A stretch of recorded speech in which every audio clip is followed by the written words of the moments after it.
Assalamualaikum warahmatullahi wabarakatuh. Perkenalkan, nama saya Krisna Tanjung Pangestu. Saya dari kelompok 7 akan menjelaskan materi ketujuh, yaitu level gate dan register. Komponen level gate ada dua, yaitu rangkaian kombinasional dan rangkaian sekuental. Rangkaian kombinasional adalah rangkaian di mana setiap outputnya hanya merupakan fungsi input pada suatu saat tertentu saja. Komponennya terdiri dari logic gate atau gerbang logika. Yang kedua ada rangkaian sekuental, rangkaian di mana setiap outputnya tidak hanya tergantung pada input waktu itu saja, tetapi juga pada keadaan input sebelumnya. Komponennya terdiri dari flip-flop. Dan di sini saya akan menjelaskan komponen level gate dari rangkaian kombinasional, yaitu gerbang logika. Gerbang logika adalah dasar pembentuk sistem elektromagnetika digital yang berfungsi untuk mengubah satu atau beberapa masukan menjadi sebuah sinyal keluaran yang logis. Logic gate atau gerbang logika adalah dasar pembentuk dari sistem digital. Logic gate mempunyai gerbang logika dasar, diantaranya NOT, AND, dan OR. Dari tiga gerbang logika dasar ini dibentuk lagi 4 gerbang logika tambahan, yaitu AND, NOR, XOR, dan XNOR.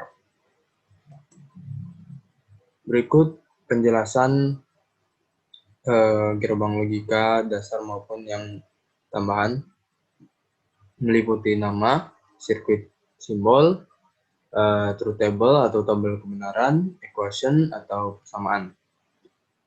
Pertama ada N, gerbang logika N dengan sirkuit simbol, dua inputan, bisa juga 3 atau 4. Kemudian ada tabel kebenarannya, kemudian persamaannya Z sama dengan X1 dikali X2. Dikali di sini nama lain dari N.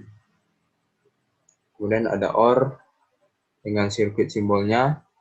Setiap gerbang logika memiliki sirkuit simbol yang berbeda-beda ya. Ada terdapat 2 inputan, sama saja bisa 3, bisa 4. Seluruhnya di sini bisa 3, bisa 4, tidak harus 2. Ada tabel kebenaran, kemudian persamaannya Z sama dengan X1 ditambah X2. Ditambah di sini merupakan nama lain dari OR. Kemudian ada gerbang logika NOT atau bisa disebut negasi dengan sirkuit simbolnya. Kemudian tabel kebenaran dan persamaan Z sama dengan tanda garis atas di sini adalah tanda NOT atau negasi. Kemudian ada NN. Nah, di sini NN dan NOR ini adalah kebalikan dari gerbang logika N dan gerbang logika OR. NN, sirkuit simbolnya hampir mirip, tapi hanya saja ada tambahan bulatan di depannya di sini. Kemudian ada truth table-nya. Truth table-nya berbanding terbalik dengan N karena kebalikannya. Kemudian persamaannya Z sama dengan di sini NOT X1 dikali NOT X2. Karena kebalikan dari N. Kemudian ada NOR dengan sirkuit simbolnya hampir mirip juga dengan gerbang logika OR, hanya ada tambahan sedikit lingkaran kecil di depannya. Kemudian ada tabel kebenaran yang berbanding terbalik dengan tabel kebenaran gerbang logika OR. Kemudian persamaan Z, ulangi Z sama dengan not X1 plus not X2. Kemudian ada eksklusif OR atau XOR dengan sirkuit simbolnya seperti ini. Kemudian tabel kebenarannya dan persamaannya. Z sama dengan X1. Nah, di sini tanda dari XOR ini plus, bulat plus ya. Dibaca juga XOR. Z sama dengan X1 XOR X2.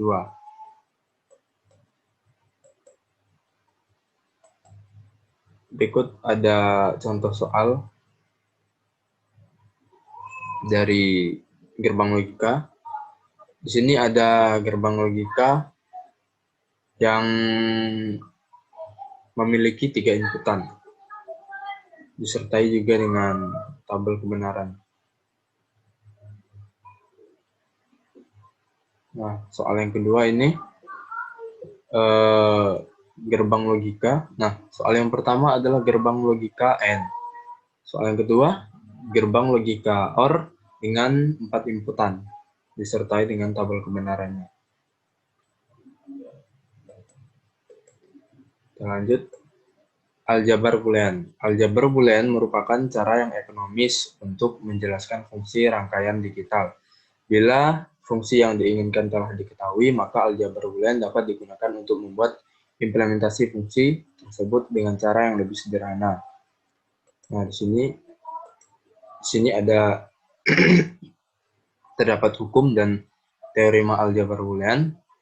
Di antaranya ada hukum identitas, inversi, dominansi, idempoten, kemudian involusi, komutatif, distributif, asosiatif, dan De Morgan. Di identitas ada A plus 0 sama dengan A. Saya sudah jelaskan tadi, plus itu nama lain dari OR, kemudian jika dikali itu nama lain dari N, kemudian di sini ada aksen, aksen di sini adalah negasi atau not. A plus 0 sama dengan A dikali 1 sama dengan A, kemudian inverse, hukum inverse, A plus A aksen sama dengan 1, A plus A kali A aksen sama dengan 0. Ada dominansi juga, A plus 1 sama dengan 1, A dikali 0 sama dengan 0. Kemudian hukum idempoten, A plus A sama dengan A dikali A sama dengan A. Involusi, A aksen dikali aksen sama dengan A. Komutatif, A plus B sama dengan B plus A dikali B sama dengan B kali A. Distributif, A plus B dikali C sama dengan A plus B dikali A plus C. Dan A dikali B plus C sama dengan A dikali B plus A dikali C. Kemudian asosiatif, A plus B plus C sama dengan A plus B plus C. Hanya saja beda letak. A dikali B dikali C sama dengan A dikali B dikali C. Yang terakhir ada De Morgan, A dikali B aksen sama dengan A aksen plus B aksen. A plus B aksen sama dengan A aksen dikali B aksen. Berikut adalah contoh soalnya, yaitu A dikali B plus A aksen dikali B. Nah, di sini yang pertama bisa menggunakan hukum distributif dengan cara mengelompokkan yang A. B dikali A plus A aksen itu hukum distributif. Kemudian A plus A aksennya kita ubah dengan menggunakan hukum inverse. A plus A aksen berarti 1. Jadi B dikali 1. B dikali 1 kita ubah menggunakan hukum identitas. B dikali 1, jadi hasilnya B. Baiklah, itu saja yang dapat saya sampaikan. Assalamualaikum warahmatullahi wabarakatuh. Assalamualaikum warahmatullahi wabarakatuh. Perkenalkan, nama saya Rahar Pangestu dengan NIM 20.18412 dari kelas H Teknik Informatika Fakultas Teknologi Industri. Saya di sini ingin mempresentasikan materi peta Karnaugh. Oke, langsung saja ke slide selanjutnya. Peta Karnaugh adalah suatu teknik penyederhanaan ekspresi aljabar Boolean dengan cara pemetaan. Peta Karnaugh digunakan sebagai cara untuk menyederhanakan persamaan logika secara grafis, atau dapat pula dipandang sebagai metode untuk mengubah satu tabel kebenaran ke rangkaian logika secara sederhana dan rapi.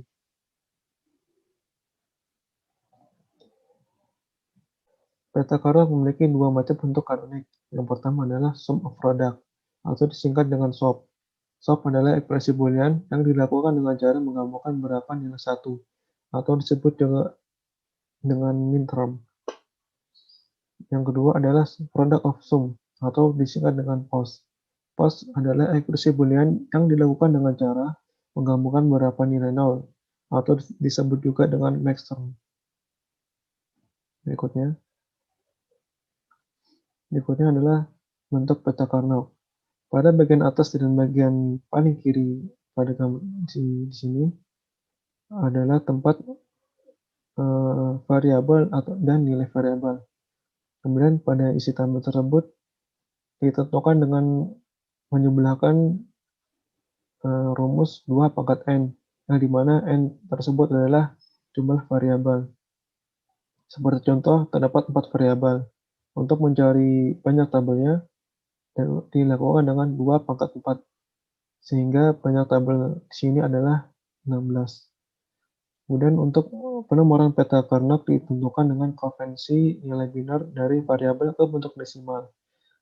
Contohnya adalah nomor 13. Nomor 13 didapat dari konvensi nilai 11 dan nilai 01, sehingga terciptalah angka 13. Selanjutnya, ini adalah salah satu bentuk lain dari tabel peta Karnaugh. Ini menggunakan dua perubahan. Sama seperti sebelumnya, untuk bagian atas dan bagian kiri digunakan untuk variabel dan nilai variabel. Namun untuk isi tabel tersebut ditentukan dengan banyaknya variabel. Di sini terdapat dua variabel, sehingga untuk banyak tabelnya adalah 2 pangkat 2, sehingga hasilnya ada 4. Selanjutnya,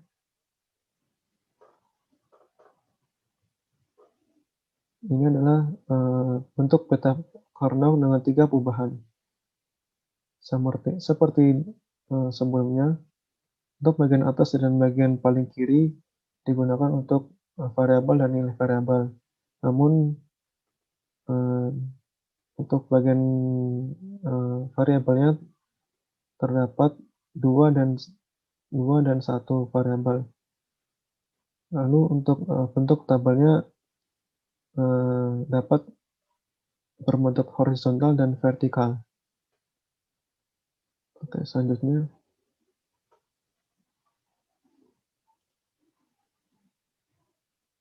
Berikut ini adalah salah satu contoh soal penyederhanaan secara SOP berdasarkan fungsi aljabar Boolean yang berikut ini.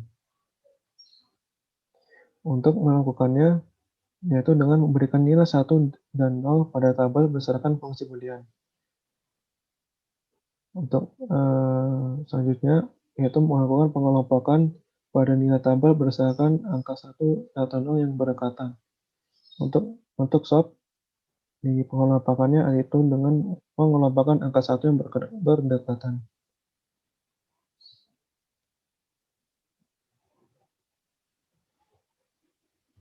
Kemudian itu dilakukan untuk persamaannya. Di sini persamaannya adalah B0 dan C0. Yang kedua adalah persamaannya B D0. Kemudian yang ketiga adalah persamaannya C. Setelah menentukan persamaannya, langkah selanjutnya adalah membuat rangkaian dari persamaan-persamaan tersebut, sehingga terbentuklah F sama dengan B not C not ditambah AC ditambah ABD not. Selanjutnya, berikut ini adalah salah satu contoh kondisi don't care, yang dimana F adalah aljabar boolean yang berisikan urutan tabel 1, 3, 5, 7, 11, dan 15. Kemudian masukkan nilai angka 1 pada urutan tabel dari aljabar boolean. Kemudian untuk S ini adalah urutan dari nilai aljabar D. Dari mana D ini adalah kondisi don't care. Sehingga untuk pengelompokannya X dapat bernilai 1 atau 0. Pada garis merah ini X bernilai 1. Sedangkan untuk X yang di sini X bernilai 0. Sehingga untuk rangkaiannya adalah F sama dengan Y not kali X not ditambah YZ. Sekian presentasi dari saya. Semoga bermanfaat. Wassalamualaikum warahmatullahi wabarakatuh. Assalamualaikum warahmatullahi wabarakatuh. Perkenalkan, nama saya Fadli Darussalam dengan NIM 2018417. Di sini saya akan menjelaskan tentang rangkaian flip-flop. Flip-flop merupakan contoh dari rangkaian logika sekuensial, yaitu rangkaian di mana outputnya tidak hanya tergantung pada input waktu itu saja, tapi juga pada keadaan input sebelumnya. Contoh rangkaian sekuensial adalah flip-flop atau bisa disebut FF.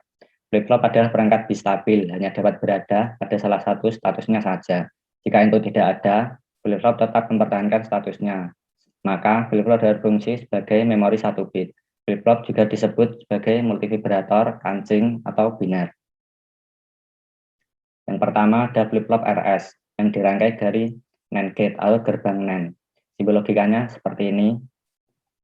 Tanda lingkaran hijau ini menyatakan flip-flop RS mempunyai masukan pindah aktif. Lalu rangkaiannya seperti ini, langsung kita bahas saja. Kita buktikan tabel kebenarannya. Misal, S bernilai 1 dan R bernilai 0.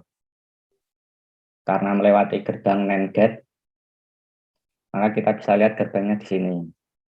Di sini, inputan yang ada nolnya sudah pasti memiliki output 1, sehingga dapat dipastikan ini bernilai 1. Entah pasangan 0 ini berapa. Lalu 1 naik ke atas di sini. Lalu 1 dan 1, 0. Jadi S1 R0, maka V-nya 0, V komplemennya 1. Sama seperti ini. 1, 0, 0, 1. Lalu kita coba kondisi yang lain. Kalau di sini 0, di sini 1. Sama seperti tadi, setiap inputan 0 melewati gerbang NAND gate, sudah dapat dipastikan outputnya pasti 1. 1 turun ke sini, menjadi 1 di sini. Lalu 1 dan 1, maka hasilnya 0. Jadi sudah terbukti. Yang lainnya juga konsepnya sama. Lalu yang kedua ada flip-flop RS berdetak. Dengan adanya detak atau clock akan membuat flip-flop RS bekerja sinkron atau aktif. Baik, simbol logikanya seperti ini. Langsung saja kita jelaskan proses dirangkaiannya. Kita buktikan tabel benarannya. Misal, S bernilai 1, R bernilai 0. Ini ada clock yang tadi berdetak, karena memiliki nilai 1 juga. Maka 0 dan 1, gerbang NAND, maka outputnya 1. Lalu 1 dan 1, melewati gerbang NAND, 0. Kita bisa lihat bahwa ini sama seperti flip-flop RS tadi. Sehingga tidak perlu kita cari lagi, langsung kita lihat saja tabelnya tadi. Di mana atas 0 bawah 1. Maka outputnya 1, 0. Jadi S1 R0 outputnya juga V1, V komplemennya 0. Ya sama seperti ini, 1, 0, 1, 0 juga. Lalu kita coba kondisi reset. Kondisi reset tadi kan S-nya 0, R-nya 1. dan clocknya 1 juga. Lalu kita lihat 01, maka outputnya 1 juga. 11 outputnya 0. Karena ini sama, kita lihat saja ke sini langsung. 1, 0. Outputnya 01. Jadi di sini 0, di sini 1. 01, 01. Ini sama seperti ini. 01, 01. Yang lainnya ini juga sama konsepnya. Namun jika S1, R1 maka akan terjadi larangan. Nanti akan diperjelas di flip-flop selanjutnya. Dan flip-flop D atau data flip-flop. Sebuah masalah yang terjadi pada flip-flop RS adalah di mana keadaan R sama dengan 1 dan S sama dengan 1 harus dihindarkan karena merupakan larangan. Seperti yang ini. Maka dengan adanya flip-flop D ini dapat menghindarkan larangan itu. Simbol logikanya seperti ini. Langsung saja kita bahas di sini. Tadi kan tidak boleh menghindarkan adanya 1 dan 1 juga. Maka di flip-flop D ini konsepnya sama seperti flip-flop tadi yang sebelumnya atau flip-flop RS yang berdetak tadi. Namun yang berbeda ditambah ini. Dan hanya ada satu inputan saja. Ini adalah inverter atau yang membuat segala inputan menjadi komplement. Kita praktekkan saja. Misal D sama dengan 1. Saat D sama dengan 1, maka di sini akan tetap 1. Lalu karena ke atas melewati inverter, maka dikomplementkan menjadi 0.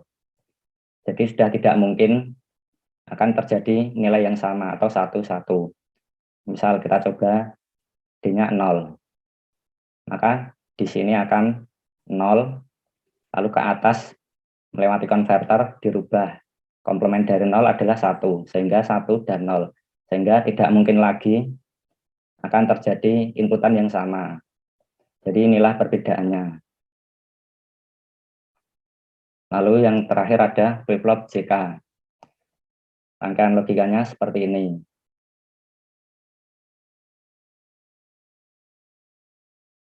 Dan tabel kebenarannya juga sama, seperti yang flip-flop yang sebelumnya. Namun yang berbeda adalah yang bagian larangan ini. Maksudnya bagaimana keadaan berlawanan itu, kita coba di sini.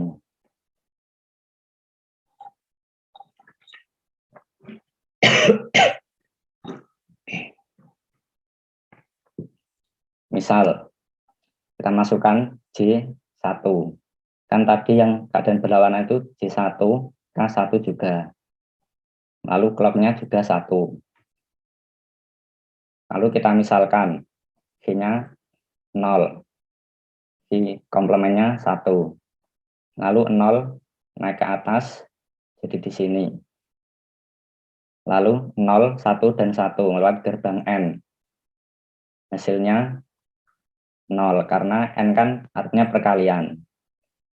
Lalu di sini 1, turun ke sini jadi 1. 1, 1, 1, maka artinya 1.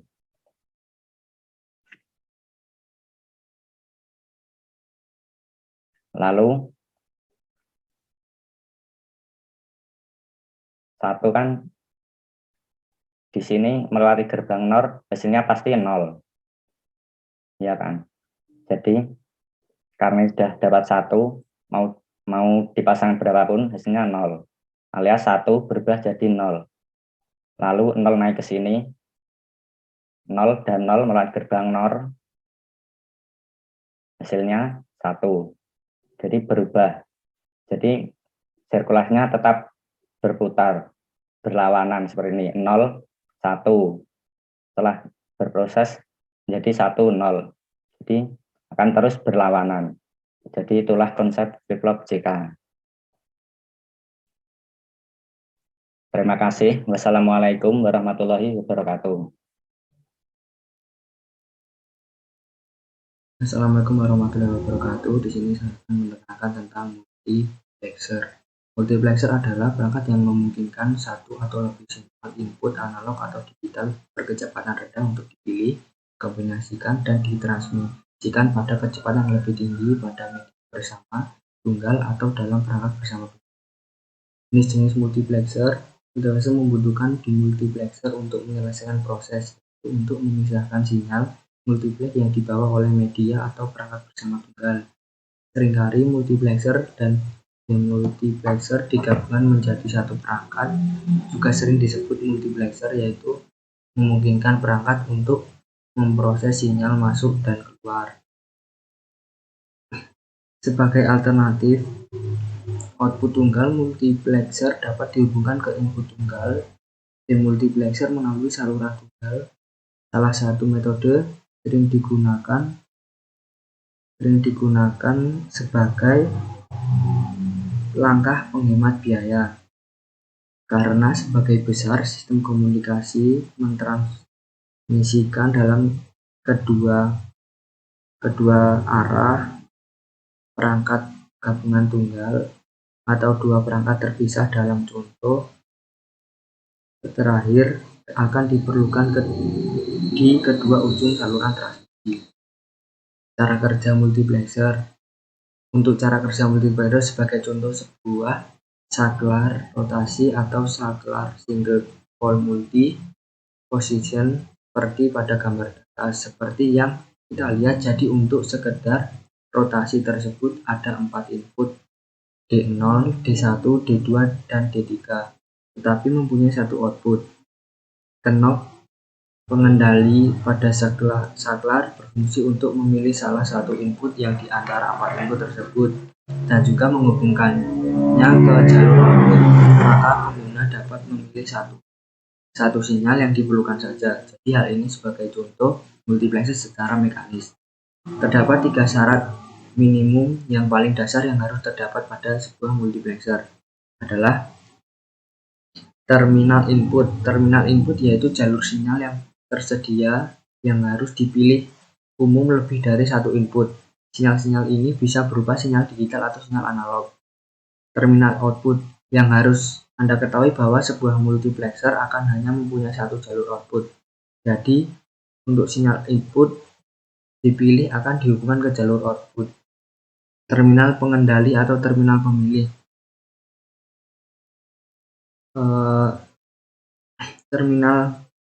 Terminal pengendali ini digunakan untuk memilih sinyal jalur input, dan untuk jumlah jalur pengendali pada multiplexer tergantung pada jumlah jalur input yang dimiliki. Nah, di sini ada rangkaian multiplexer.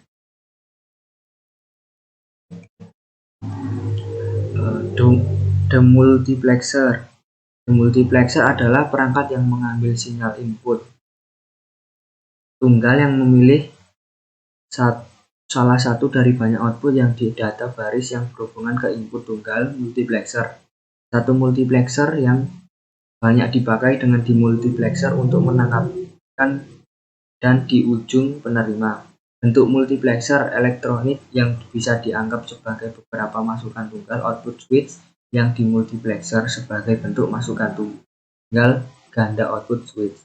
Fungsi demultiplexer, perangkat elektronik yang fungsi untuk memilih salah satu yang ada pada data yang diberikan pada data yang menggunakan bentuk dari suatu input. Demultiplexer memang banyak disebut dengan perangkat yang sedikit input dan banyaknya output, karena yang berfungsi memilih saluran output yang banyak di jalur input yang sedikit. Contoh yang di aplikasi di digital, TTL yang berada di IC yang fungsinya sebagai yang diduplikasi sebagai demultiplexer seperti IC74L S138 yang berbentuk demultiplexer 8 arah. Demultiplexer 74LS138 yang banyak digunakan untuk memilih salah satu dari 8 arah yang diberikan data BCD 3 bit yang arah masukan A0 sampai A2. Demultiplexer 74LS138 juga memiliki array keluaran G0 sampai G7. tiga arah masuk A0 sampai A2 dan arah kontrol ekspansi E1 sampai E3. Nah, di sini adalah rangkaian demultiplexer. Terima kasih. Assalamualaikum warahmatullahi wabarakatuh. Nama saya Nurul Zakia dari Prodi Teknik Informatika, NIM 200018438. Di sini saya akan menjelaskan mengenai yang pertama, yaitu ada decoder.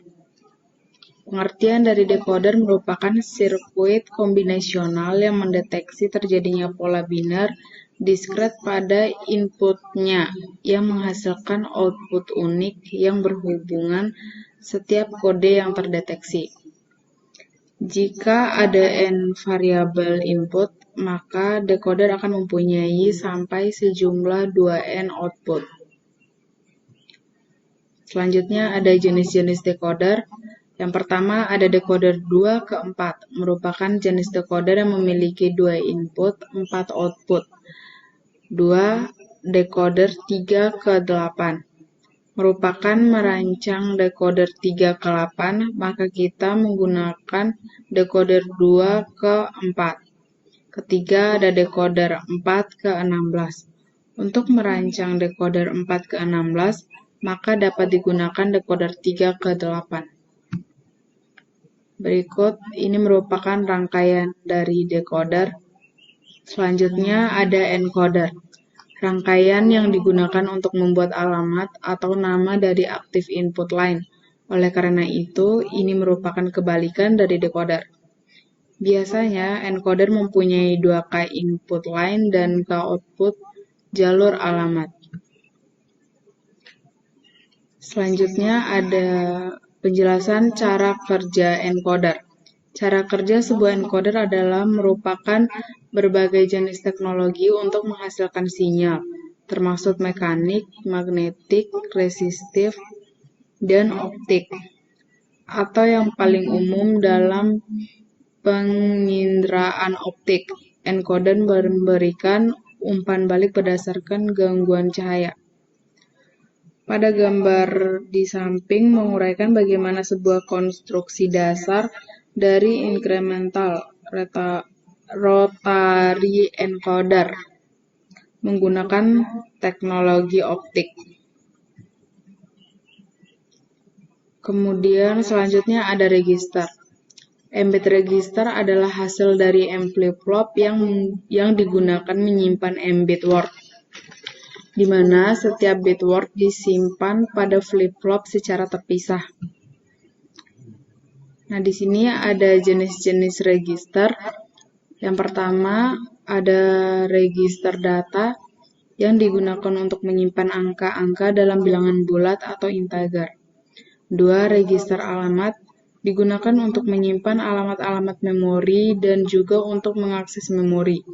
Ketiga ada register general purpose yang angka dan alamat secara sekaligus. Yang keempat, register floating point. Register floating point ini digunakan untuk menyimpan angka-angka bilangan titik mengambang atau floating point. 5. Ada register konstanta atau konstanta register yang digunakan untuk menyimpan angka-angka tetap yang hanya dapat dibaca bersifat read only. Yang keenam ada register vektor, digunakan untuk menyimpan hasil pemrosesan vektor yang dilakukan oleh prosesor SIMD. Yang ketujuh ada register special purpose, digunakan untuk menyimpan data internal prosesor, seperti halnya instruction pointer, stack pointer, dan status. Yang terakhir ada register yang spesifik terhadap model mesin, atau machine specific register, digunakan untuk menyimpan data internal prosesor atau pengaturan yang berkaitan dengan prosesor itu sendiri. Yang terakhir ada counter. Counter ini merupakan mesin sekuensial yang didesain menjadi siklus dari hasil sebelumnya secara sekuensial K dengan keadaan S0, S1 sampai dengan SK-1 sesuai dengan respons pulsa pada input line. Setiap input pulsa bertambah 1. Sekian dari kami. Lebih dan kurangnya kami mohon maaf. Wassalamualaikum warahmatullahi wabarakatuh.